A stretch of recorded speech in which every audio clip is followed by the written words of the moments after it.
This isn't motivation. This isn't mindset fluff. This is war. And the battlefield isn't out there, it's in here. Not the room, not the opponent, not the chessboard. Your first battlefield is the unseen one. The mind that commands the body. The tone that sets the room. The presence that bends reality before you even move. If you cannot rule your inner world, you'll be ruled in every outer one. Part 1. The throne inside the mind. A king does not chase. He chooses. Most people are slaves to triggers. They're yanked around by every insult, every compliment, every silence. That's not sovereignty, it's servitude. To think like a king, you must practice deliberate stillness. Every emotion, a messenger, not a master. They insult you gives pause. Don't flinch. They praise you gives don't get addicted. They ignore you gives don't spiral.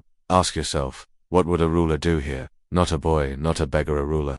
Stillness is your first weapon. Reaction is how peasants lose their crown before they even wear it. Part 2. Frame control. The room rearranges. Power isn't in what you say. It's in the frame that makes people hear it differently. A king doesn't walk into a room asking for respect. He enters and the room bends to his presence. This is frame control. Most enter rooms hoping to fit in. The king enters to set the rhythm. Speak less. Use silence as a weapon.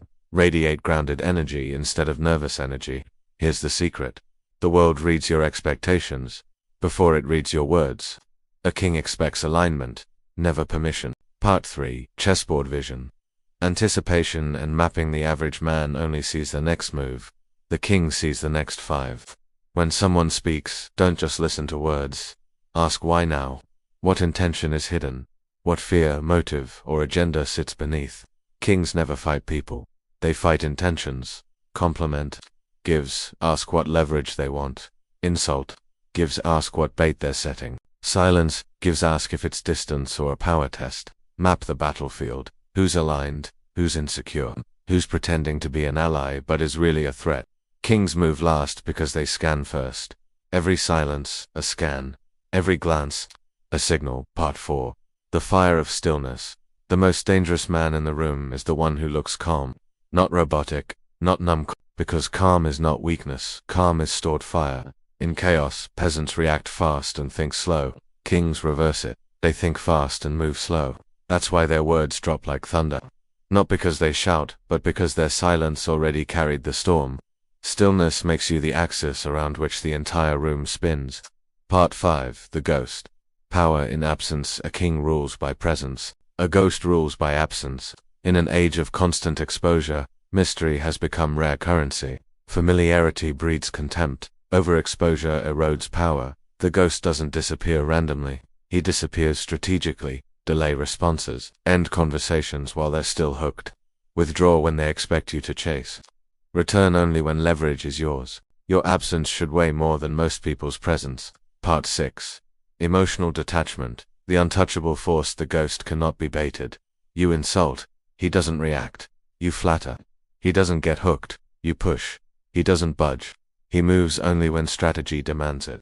Most people are readable because they move when triggered. The ghost is unreadable because he only moves when it builds psychological ground. That terrifies people because you cannot control what you cannot predict. Part 7. The hybrid force. King plus ghost. Here lies the final evolution. The king commands. The ghost disrupts. Together, you become something else predictably unpredictable. Show warmth, then vanish. Speak rarely, then strike surgically. Reward loyalty, but destroy dependency. The result, you're anchored in consistency, yet untouchable in irregularity. They can't map you. They can't corner you. They can't replace you. That's the paradox of dominance. Where to go from here? When you think like a king and vanish like a ghost, you stop playing their game and force them into yours. Every presence becomes deliberate. Every absence becomes calculated. You no longer chase relevance, you become relevance. Sit still. Think deeper. Move slower. And when you rise, let the room feel it before you say a single word. If you're ready to master this hybrid power, don't just consume ideas, weaponize your mind. Click the link in the description. Step into the arsenal. Train with the tools built for sovereignty, strategy, and silence. Most will scroll. A few will rise. Which will you be?